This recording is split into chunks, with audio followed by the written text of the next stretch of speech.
hanggat nabubuhay pa talaga yung base natin. Kaya pa talaga natin baliktarin. Katulad dito sa laro na to guys, grabe kasi yung nakalaban namin Suyo. Sobrang binalagbag talaga kami dito. Ang akala ko nga matatapos na kami dito eh. Kasi ang mayari dito guys ay makakamenyak siya dito sa part na to. Grabe oh, kain na kain talaga kami. Mabuti na lang kasi hindi nilang tapos dito yung laban agad. Nga dito sa early game guys, gumagawa na siya agad. Ang ganda rin ng ikot nila dito. Naka 5 man kasi ako dito guys, kasama ko yung tropa ng tropa ko. Sumabit lang ako kasi medyo hindi okay mag solo ngayon guys. Medyo malalala yung mga kampe. Kaya 5 man muna tayo kahit magagaling din yung mga kalaban. At least masasabay natin sila sa late game. Pag solo lang kasi tayo guys, mapugo agad dito yung mga kampe natin. Pag naka late game naman tayo, sabay di marunong yung mga kampe natin. Bali wala din. Kaya ang ginagawa ko minsan guys, pag trip ko mag solo, ay may segue na lang ako. May chance pa kasing manalo yun pag nasegue natin yung mga kalaban natin. Pero pag 5 man naman guys, nagpipreheat agad ako dito sa mga kampe ko. Kailangan kasi agad nila ako dito. Kaso nga lang, nahirapan talaga kami dito ay Suyo. Ang ganda pa ng ikot nila. Kaya mako-corner tayo dito at mapipitas. Pero syempre, kahit magagaling tong mga to, hindi tayo papayag na hindi natin sasabayan yung mga yan. Kaya ang mangyayari dito ay mapipitas natin si Suyo. Makadalawa pa nga tayo dito. Pero hindi lang kasi kay Suyo kami nahirapan dito. Ang ganda rin kasi ng picking nila. Kaya lamang na lamang talaga sila sa ikot. Sobrang titigas pa. Pero kahit gaano katitigas yung mga yan, kakayanin ni Moskov yan sa late game. Naka-trinity naman kasi tayo dito. Kaya masasabayan natin yung mga tank. Pati pag nabuo na natin Demon Hunter natin dito guys, kaya-kayan natin sabayan. Sa Demon Hunter lang talaga ako natatagalan dito i-item. Kaya ang ginagawa ko, sumisegue na lang muna. Binabasa ko dito yung mga tore nila. Kaso nga lang, bantay sarado dito ng mga kalaban. Kaya ang mangyayari ay mapipitasan naman tayo dito. Yung mga ganitong katitigas na hero guys, ay hindi pa talaga kaya ni Moskov yan.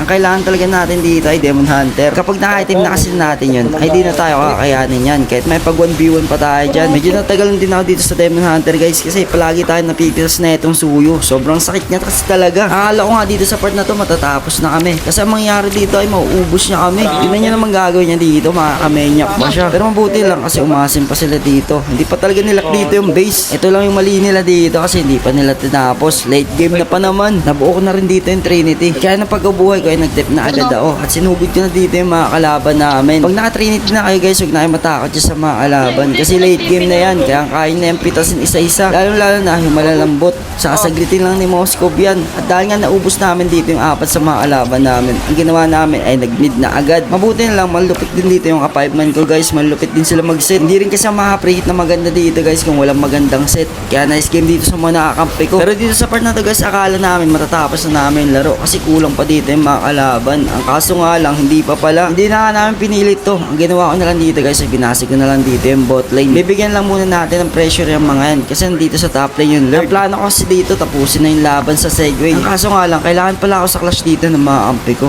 Kaya ang ginawa ko ay sumama na muna dito. Pero ang lupit talaga dito ng Suyo. Ayaw talaga niya magpatalo kasi sa kanya pa rin mapupunta dito yung lurk. Grabe, palang-palo talaga. Kaya ang ginawa ko dito ay pinagpipitas ko na lang yung mga kampi niya. Hindi na nga namin dinap dito yung lurk kasi si Beleric na lang din na may natira. Ang ginawa namin dito ay nilak na namin yung base. At dito na kami mananalo. Nice game dito sa mga kampi ko at mga kalaban.